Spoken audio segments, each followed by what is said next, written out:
लाइफमा सोचे जस्तो केही हुँदैन भन्छ नि, त्यस्तै भइरहेको छ। र hello guys, welcome to my mini blog.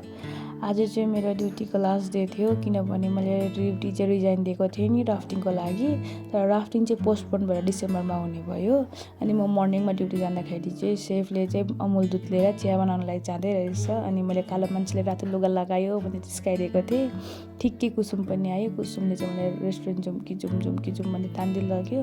अनि रेस्टुरेन्ट जाँदाखेरि चाहिँ अनिसलाई चाहिँ पुरा जाडो भएर एकदम हरियै भएर आएछ।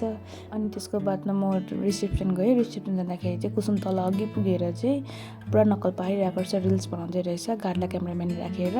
अनि फेरि म रेस्टुरेन्ट गएँ ब्रेकफास्टको लागि। जाँदाखेरि चाहिँ रातो मान्छे र कालो मान्छे मिलेर युट्युब हेर्दै रहेछ है। अनि ब्रेकफास्ट के छ भनेर सोधेर, अनि त्यसको बादमा हेर्नु जाँदाखेरि चाहिँ आलु थुक्पा रहेछ। आज चाहिँ आलु थुक्पा लिएर रुफटपपट्टि गएको थियो। ठिक्कै सोनम सेफले हाम्रो लागि चिया बनाएर ल्याइदिएछ है। आज वेदरको डिमान्ड पनि सोनम सेफले चिया ल्याइदिएछ। सोनम सेफको हातमा चिया अटेन यसरी बोक्यो भने देखाउनु हुँदै थियो। अनि यहाँबाट चाहिँ सधैँ पनि माथि एमजी मार्ग र राङ्काको भ्यू देख्छ नि त। तर आज चाहिँ पुरा भ्यू केही देखेको थिएन। भ्यू देख्नु नपाए पनि हामीले कुसुमको फ्यामिली हेर्नु पायौँ। यो चाहिँ कुसुमको फ्यामिली अनि उहाँ चाहिँ हो कुसुमको हस्बेन्ड। अनि म फेरि रिसेप्सन गएको थिएँ। देवले सोध्दै रहेछ यहाँ चाहिँ यसरी पानी पर्छ विन्टरमा पनि भन्दै सोध्दै रहेछ है। अनि त्यसको बादमा म भएकोमा आएर बिल छ भनेर सोधेँ। केही बिलहरू पेन्डिङ बिलहरू छ भनेर सोधेँ। छैन भने यस्तो गरेर नाटाइदिएर म कस्तो देख्दैछु भनेर देखाएँ है। त्यहाँदेखि फेरि हाम्रो लन्च टाइम भयो। म लन्च गर्नु गएँ।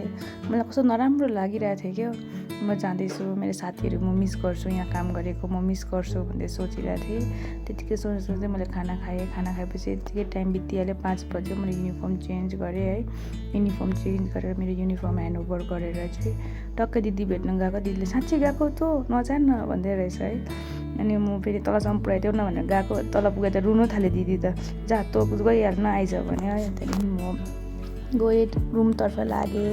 Thank you so much guys for watching my vlog. Bye by.